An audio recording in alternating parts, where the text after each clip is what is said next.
ডকুমেন্টসগুলি আছে। সে 1 মাস পরে ডিভোর্সের 1 মাস পরে সে ডিভোর্সটা সে নিজে উইথড্র করছে।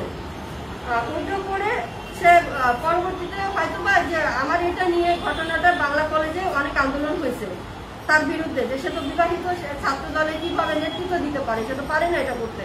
তার এগেইনস্টে যারা আছে তারা এটা করছে।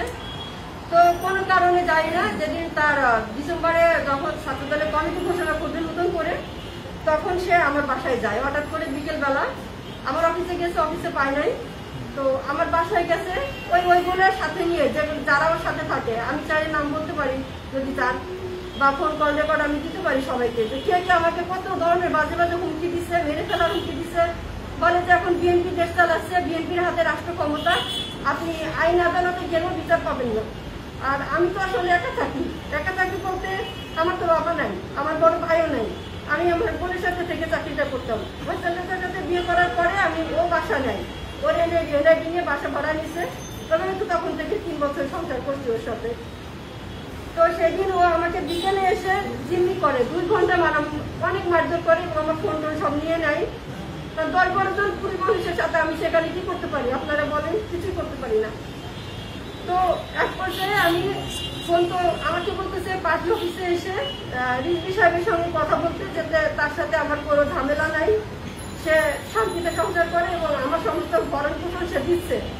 তো আমি কেন মিথ্যা কথা বলতে যাবো? সে তো দিচ্ছে না, সে তো সবসময় এরকম করে। তার যখন প্রয়োজন হয় আমার কাছে আসে, তার টাকা পয়সা দরকার, দলীয় কোনো সাপোর্টের দরকার, আমার কাছে আসে, যে আমি বিপদটা উদ্ধার করে দিই, সে চলে যায়। তার আরো কিছু বন্ধু বান্ধব সাথে আছে তার এলাকায়, খুবই খারাপ, তারা সহ আমাকে প্রতিনিয়ত হুমকি দিচ্ছে মেরে ফেলার।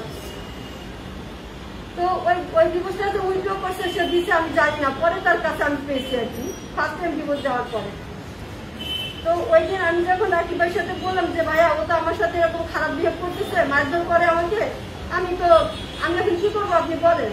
ভাইয়া বললো যে ও তো সংসার করতেই হবে তোমার সাথে, আর আমি আছি তোমার বড় ভাই, তুমি যে কোনো সমস্যা আমাকে বলবা, আমি হেল্প করবো। ভাইয়া সবসময় কোনো পজিটিভ দিয়েছিল আমার দিকে, আমি ভাইয়ার বিরুদ্ধে কোনো কমপ্লেন নেই। ছাত্র দলের সভাপতি রাকিব ভাই আমাকে অনেক হেল্প করছে এবং আমার সংসারটা করার জন্য উনি অনেক চেষ্টা করছে। ফাইনালি যখন আমি ওই দিন ভাইয়ের সাথে কথা বলার পরে দিনে ওকে কমিটিতে রাখলো, সদস্য সচিব পদটা দিল। দেওয়ার পরে সে আবার পুরো উল্টে গেছে, পদ পাওয়ার পরে সে আর আমাকে চিনে না, আবারও গালি গেলাম। বাসায় আসে না, মিরপুর থাকে। ইমন নামে একটা ছোট ভাই আছে, ওর ইমনের একটা খালা আছে, সেই খালা নাকি লয়ার, সেটা ডিভোর্সি খালা।